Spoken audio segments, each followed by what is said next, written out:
मौसुमी वायु बर्तमान भारतवर्ष उपरे बहुत सक्रिय रही।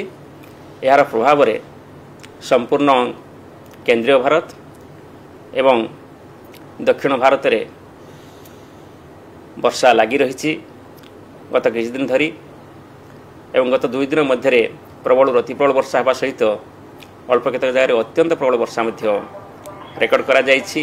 एवं आज पूर्वाह्न यह भवानीपाटना ठारू प्राय 70 किलोमीटर दूर रे पूर्व दिगरे केन्द्रीभूत अच्छी। यह पश्चिम उत्तर पश्चिम दिगरे गति करुछि। दक्षिण ओडिशा और छत्तीसगढ़ हो विदर्भ अंचल गति करिवो।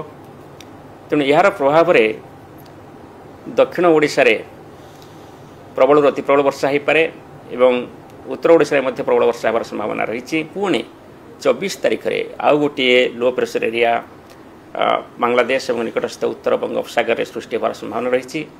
पुणी तार प्रभाव में ओडिशा रे मध्य आउ गोटे हेवी स्पेल। जदि आपंक आम भिडी भल लगा तेब आम चैनल को लाइक शेयर और सब्सक्राइब करने को जमा भी भूलु नहीं।